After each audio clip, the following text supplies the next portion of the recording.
психологиялық ахуал орындап алайық да. Барлығымыз орнымыздан тұрайық. Біз не істейміз? Әркім өзінің атына не дейді? Сипаттау жасайды да, әркім. Мысалға міне бізде Тұралбек та. Тұралбек не қыл дейді? Тұралбек, мен тұрақтымын дейді. Айта ғой. Мен Тұралбекпін, мен тұрақтымын. Жарайсың, Баян. Мен Баянмын, мен бақыттымын. Жарайсың, Баян.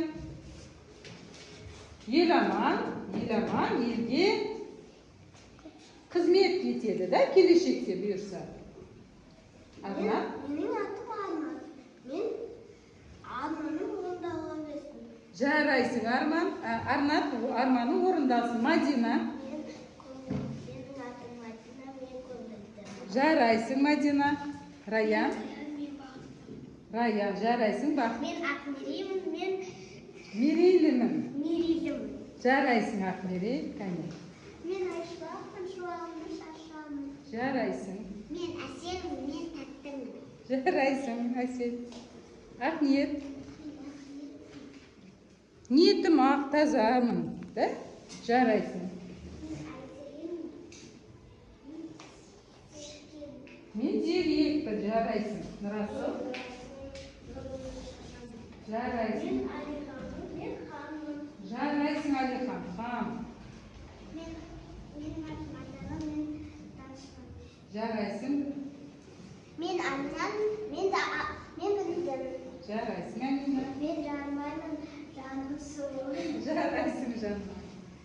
Ақсұлтан. Мен атым Ақсұлтан, мен Сұлтан. Жарайсың, Ақсұлтан. Мен Айкөркемін, мен Көркемін. Жарайсың. Жандос. Мен Жандос. Мен Жандос. Мен Жандос. Жандосы көп екен, Жандостың. Жарайсың. Мен Аминан, мен Әлеммін. Жарайсың. Мен Ибрахиммін, батырмын. Жарайсың. Өте тамаша балалар. Біз барлығымыз батыр екенбіз, барлығымыз сұлу, мерейлі, барлығымыз біздің не екенбіз, бір сөзбен айтқанда, барлығымыз мерейлімізді. Жарайсыңдар, отырақ еңдер. Ал енді балалар, біз сабақты бастамас бұрын істедік, психологиялық ахуалды орындап алдық. Енді не істейміз балалар? Бағдаршам әдісі арқылы біз не істейміз? Жарайды, бағдаршамның неше түсі бар? Қандай айтқанша?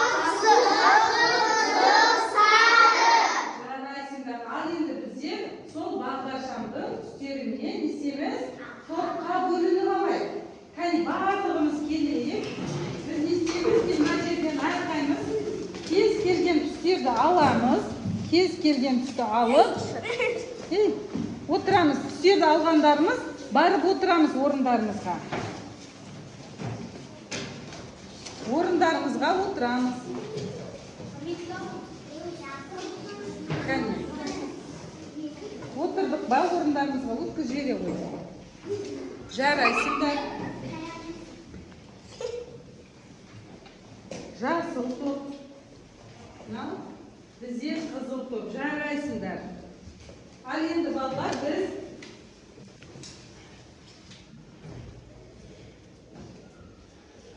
өткенде қандай тақырыпты өттік? Кім айтады? Бізге қандай тапсырма берілді? 44-ші жаттығу. Қане не өтті 44-ші жаттығуда?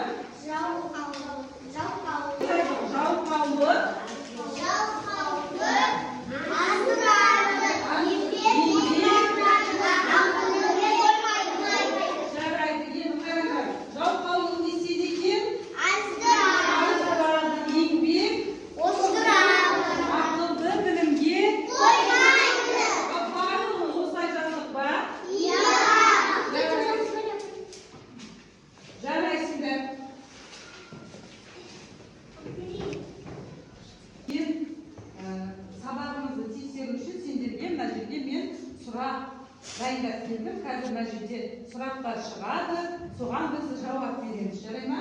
Жарайды.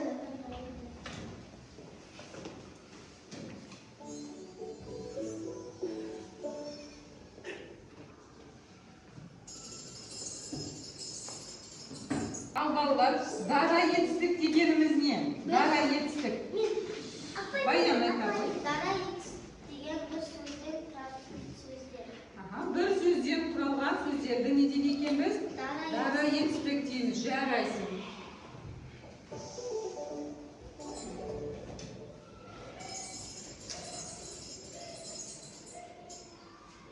Ал балалар, етістік дегеніміз не? Етістік. Асин.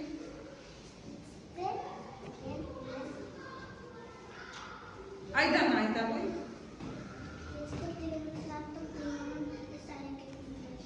Аха, жарайсың Айдана.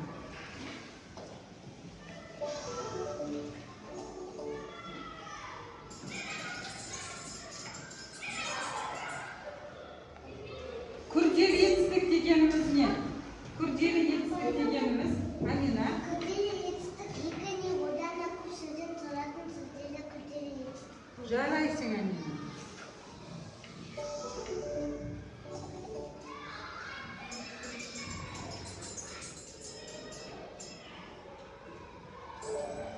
Ал етістік қандай сұрақтарға жауап береді? Ақмере айта ғой. Не істеді, не қылды, қайтты деген сөздер. Сұрақтарға жауап береді екен, жарайсың. Ал енді бізде ең соңғы сұрақ қалды мына жерде. Ең соңғы сұрағымызды айналдырайық. Балалар, етістік нешеге бөлінеді? Етістік нешеге бөлінеді екен? Арнат айта ғой. Қол көтереміз, қол көтеріп сұраймыз. Нұрасыл айта ғой.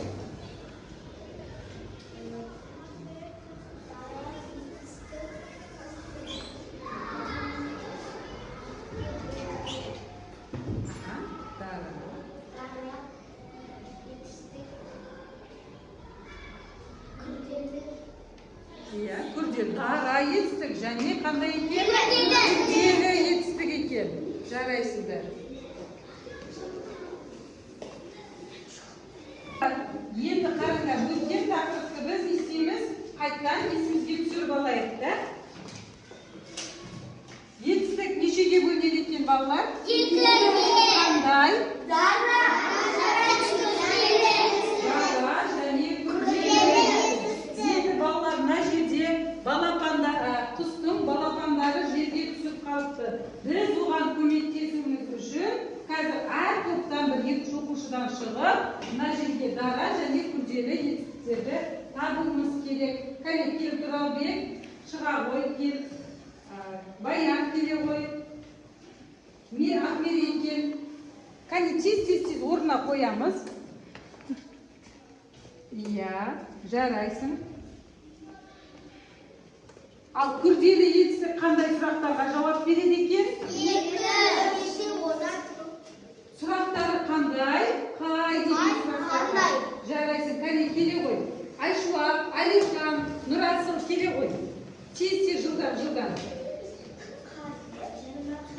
Тез жылдам бола қойайық. Алихан, жазды дейді, бұл күрделі ма балалар? Жоқ, қандай екен бұл Алихан? Ал ойнап жүр деген дара ма? Бұл қандай екен? Күрделі. Жарайсың, кел мына жақтан. Ибрахим кел. Ақсұлтан келе ғой. Кел, Айкүл кел. Жылдам, тез қозғалайық. Тез жылдам шығамыз.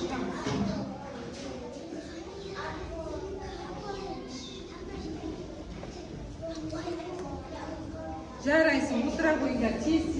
Кел жанына кел, Айнира кел, Айдана кел. Асел кел ғой тез. Кел Мадина, Арнат.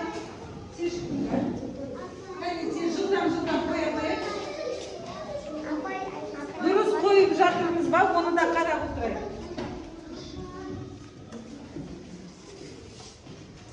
Тез, Мадина. Жарайсың, иә. Тағы бар ма? Тағы бүктеу керек екен. Шық, сен шыға қой. Кел, Ақниет келе қой. Шықпағанда шығай.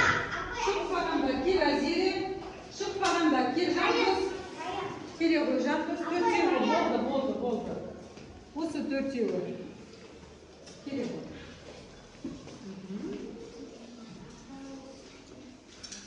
Күрделі етістік балалар. Кәне. Жүзіп жүр дейді. Бұл қандай дара ма балалар, күрделі ма? Күрделі. Күрделі, жарайсың жандос, өтіла бұл. Ал енді балалар, күрделі етістік деп неге айтылады? Өйткені екі одан да көп сөзден тұрады. Екі немесе Одан да көп сөзден тұрады. дара етістік деп Бұл неге? бір сөзден тұрады. Бір сөзден тұрады. Дара етістік. Жарайсыңдар балалар. Ал енді балалар, бүгін біз өтетін сабағымыз, жаңа сабақ балалар, сын есім. Сын есім деп аталады. Кәне, барлығымыз оқулығымыздың 88-ші бетін ашайық, оқулықтарымыздың барлығымыз. Сын есім. 88-ші бетті ашайық, оқулықтарымыздың. Құралбек, дұрыс отырамыз. Ал енді мақсатын оқып жіберейік. Сын есімнің мақсатына. Баян оқып жіберші. Жоқ. Сын есімдерді ажыратамын. Сурет бойынша мәтін құрастыруды үйренемін. Жарайсың. Екен біздер бүгін не істейді екенбіз? Сын есімдерді ажыратамыз және сурет бойынша мәтін құрастыруды үйренеді екенбіз. Жарайсыңдар.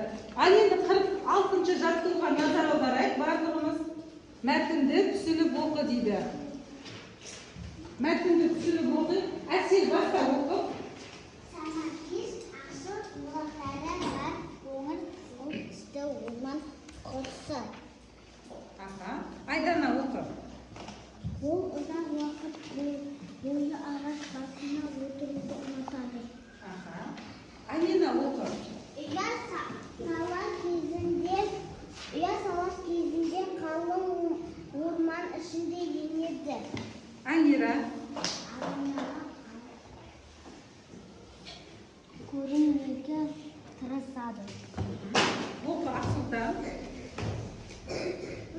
Ол қыс көктем айларында шырша зиянкестермен қоректенеді.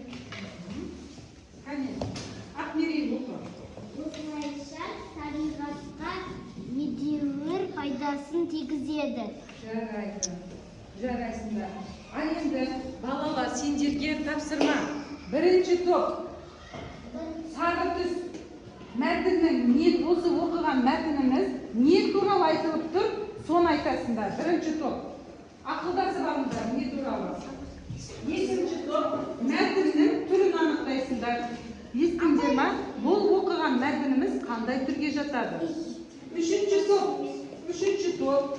Қарамен жазылған сөздерге несеміз сұрақ қоямыз. Бұл сөздер нені білдіреді? Қарамен жазылған сөздерді сұрақ қоямыз. Үшінші, сендерге 1-ақ минут уақыт беремін. 1-ақ минут. Тез дайындалыңдар.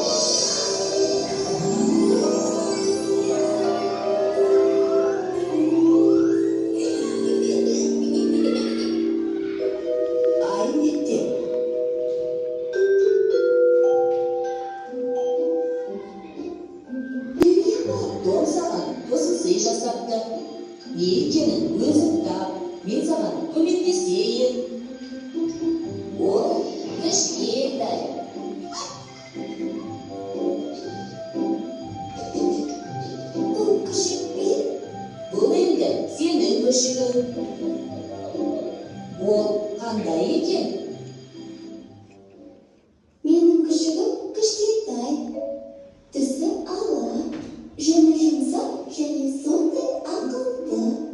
Көрдің бе, бұл сөздер қандай деген сұраққа жауап береді. Яғни олар сын есімдер. Сын есім заттың түсін, көлемін, салмағын, дәмін, пішінін білдіретін сөздер сын есім деп аталады. Сын есімдерге қандай, қай деген сұрақтар қойылады.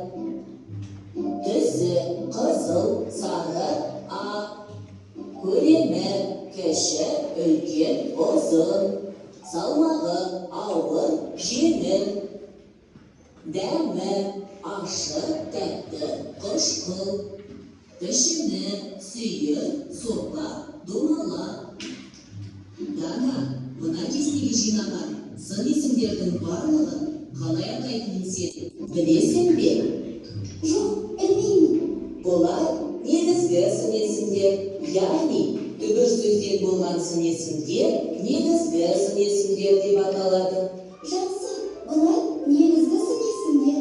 Одан басқа да сын есімдер бар ма? Сен күшіңді ақылды деп едің ғой, осы ақылды сөздер туынды сын есім болады. Ол түбір сөзге жұрнақ жалғану арқылы жасалып тұр. Сын есім негізгі және туынды болып екіге бөлінеді. Түбір сөзде болған сын есімдер негізгі, түбір сөзге жұрнақ жалғану арқылы жасалған сын есімдер туынды сын есімдер деп аталады. Сонда қандай жинақтар жалғауға болады? Сын есім жасау үшін зат есім мен етістікке жұрнақ жалғады.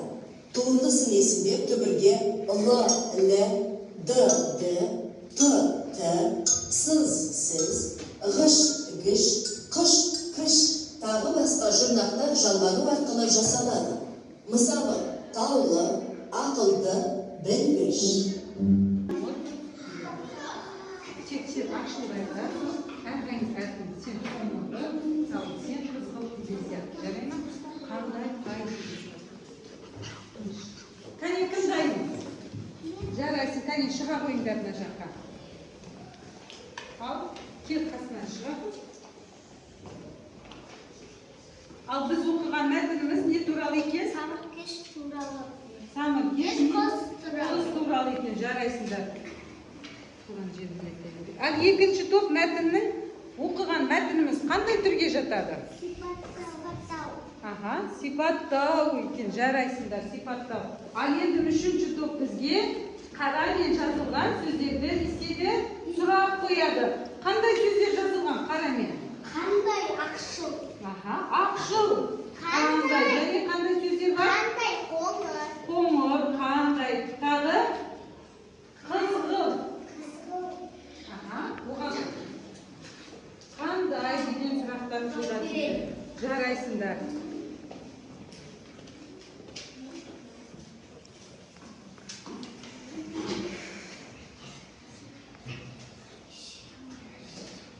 Ал балалар, енді сын есім қандай сұрақтарға жауап береді екен? Қандай Қандай деген сұрақтарға жауап береді екен, жарайсыңдар.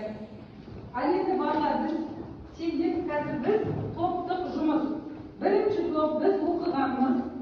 Міне, суретпен жұмыс жасаймыз. Осы оқыған суреттер бойынша мәтін құрастырды. Бірінші топ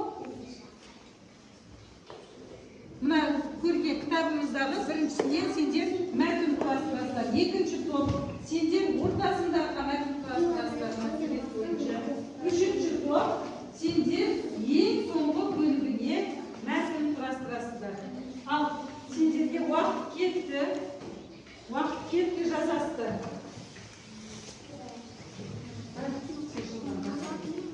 Жазасыздар. Топтарды болсын тез жазыңдар. Көмектес.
ба? Қане, бірінші топ шыға қояйық, болдық ба? Бол, уақыт кетіп жатыр, бола ғой.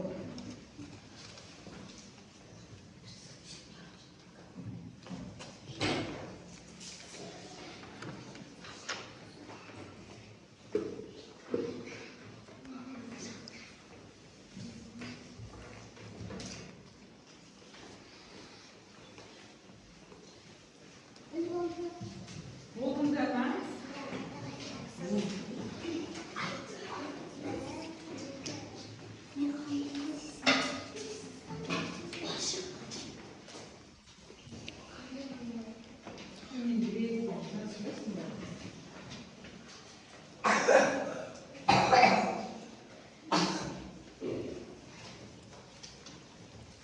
Кел, шыға ғой. Сен менен көмегі, кел, қасыңа айдана, кел, сендер шыға ғой. Сендер үшінші бола жүрген. Кел, бірінші топ жылдам бола ғой. Қазір басыма айтсын да.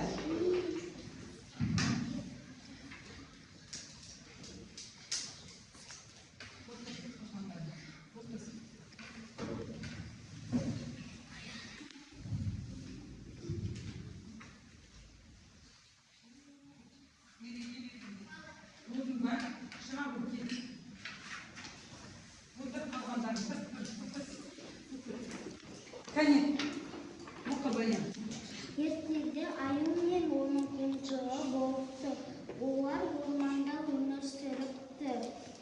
Оның қойынжығы суда жүзуге қорқады екен. Аю суға түскенде қойынжығы қарап отырады екен. Жарайсыңдар. Келесі, ортасы. Аю болса қонжықтың суға түсіп келгенін қалайды.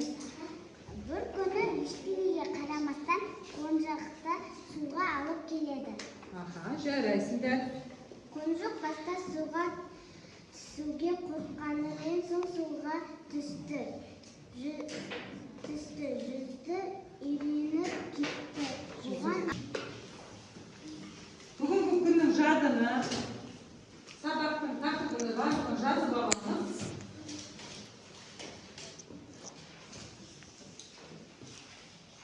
Жетінші жаттығу. Жұмбақты көркем түрде жазамыз барлығымыз. Дәптерді қиғаш қойып, кеудемізді көтеріп, барлығымыз көркем әдемі түрде жазамыз. 47-ші жаттығу жұмбақты.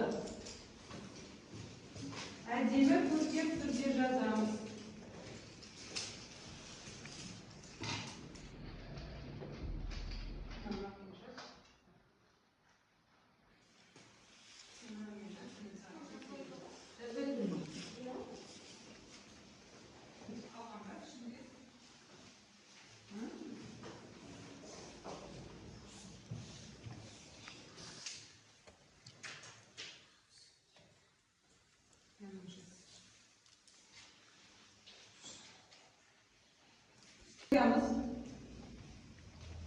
Ал енді жұмбақтың жауабы не екен? Қане, оқиық бірінші жұмбақты оқиық. Сырты жасыл, дәні қара, іші қызыл, шыры қана. Ал жауабы не екен? Қарбыз екен. Ал қарбыздың пішіні қандай? Домалақ. Оның түсі қандай? Ал оның іші қандай? Дәні қандай болды? Тәтті екен балалар, жарайсыңдар. Біз қарбызды не істедік? Сипаттадық. Ал енді балалар, сендерге жұптық жұмыс. Мына жерде біз не істейміз? Сипаттау берілген сендерге. Жұптық жұмысқа сипаттау берілген. Сипаттап жазамыз. Жемістерді сипаттап жаз дейді. Күшікпен, Мадина. Күшікпен мысықты сипаттап жаз дейді. Мына жерде сипаттап жазамыз. Жұптық жұмыс. Жұп болып орындаймыз балаларына. Жұп болып отырып орындаймыз.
Балалар барлығымыз орнымыздан тұрып, бір сергіту сәтін жасап жүрейік. Сергіту сәтін жасайық, барлығымыз орнымыздан тұрайық. Орнымыздан тұрайық. Қояйық, ручкілерді қоямыз, конечно. Сергіту сәтін жасаймыз. Бастап.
Тапсырмамызды ары қарай жалғастырайық.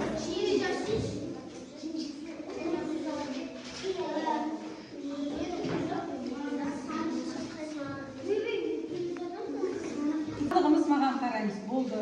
Қолымызда ручкілерді қоямыз. Барлығымыз маған қараймыз. Ал балалар бізде көкөністер мыналар не екен? Көкөністер екен, да? Біз көкөністерді қазір не істейміз? Сипаттаймыз. Ал сипаттайық, да? Мынау не көріп тұрғандарымыз? Қабақ. Бұның пішіні қандай? Доңғалақ. Түсі қандай? Жасыл. Дәмі қандай? Тәтті ма? Жарайсыңдар, жарайды. Ал енді мына көріп тұрғанымыз не? Перец емес, бұрыш. Бұрыш. Бұның түсі қандай? Қызыл. Дәмі? Ашық. Ал бұның пішіні қандай екен? Сопақ. Сопақ. Ал енді мынау не көріп тұрғандарымыз? Картоп. Иә, бұның түсі қандай? Қоңыр. Дәмі қандай?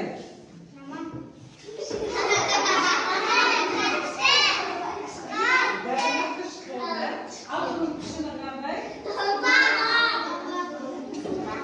Ал бұны көріп тұрғанымыз? Бұның түсі қандай? Ал пішіні?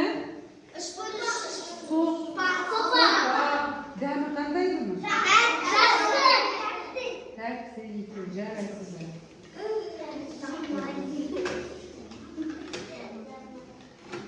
Ал енді балалар сендерге жеке жұмыс. Ал енді балалар сендермен жеке жұмыс жасаймыз. Барлығымыз мына жерде менің бағытым ойыны. Бұл жерде не істейміз? Сөздерді сәйкестендіреміз. Бері ғой, арнаққа бері ғой. Сәйкестендіреміз, мұқият оқимыз. Мұқият оқып, сөздерді сәйкестендіреміз.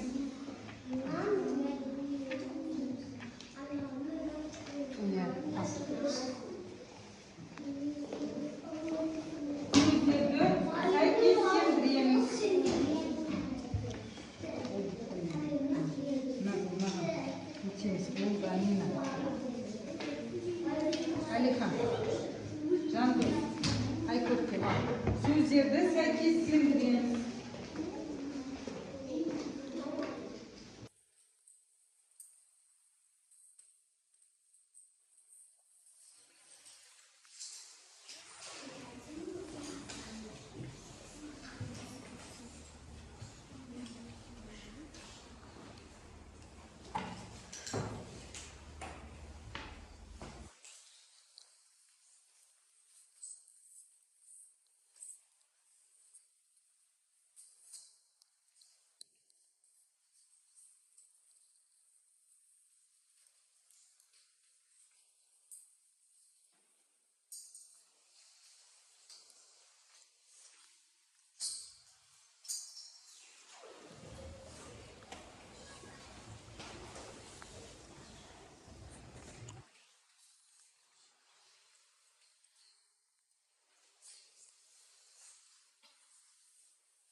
қараймыз. Сендердің жазғаныңыз мынау менен дұрыс келе ме екен? Қараймыз, барлығымыз тексерейік. Сендердің сәйкестендіргеніңіз мынау менен бірден келіп тұр ма? Дұрыс келіп тұр ма? Жарайсыңдар енді. Отыра ғой, жарайсыңдар. Сене қылмайсың. Отырамыз, болды. Жарайсыңдар. Жарайсың. Алып қой қасыңдар. Дұрыс келген барлығымыздікі? Жарайды. Ал енді балалар сендерге сұрақ. Барлығымыз мені тыңдайық. Барлығымыз қараймыз. Сендерге сұрақ. Ақ, тәтті, қатты, ұсақ. Бұл не екен? Ақ, тәтті, ұсақ. Бұл не екен? Қант екен, жарайсыңдар. Ал тағы ашық, қызыл, жасыл, бұрыш екен, жарайсыңдар. Ал енді тәтті, нәрлі, қызыл, сары, көк. Бұл не? Тәтті. Алма, жарайсың бая. Алма екен. Ал енді балалар, бүгін біздер сендерменен қандай тақырыпмен танысты? Сын есім қандай сұрақтарға жауап береді екен? Қандай, қай екен. Бұны біздер балалар қалай ажыратамыз? Сұрақтарына қарай ажыратамыз екен, да? Жарайсыңдар. Ал балалар енді үйге тапсырма, сендерге жазбалық үйге тапсырма. 50-ші жаттығу. 50-ші жаттығу. Ребусты шешіп. 50-ші жаттығу. Ребусты шешіп, шешімдегі сөздерді қатыстырып, сөйлем қаймыз. Үй тапсырмасы. Ал енді балалар, бүгінгі сабақ сендерге ұнады ма? Ұнаса біз саусақ әдісімен, саусақпен көрсетеміз. Ал жоқ маған ұнамады десек, былай көрсетеміз. Ал ұнады десек, біз осылай көрсетеміз. Жарайсыңдар балалар. Жарайды, жарайсыңдар, сау болыңдар.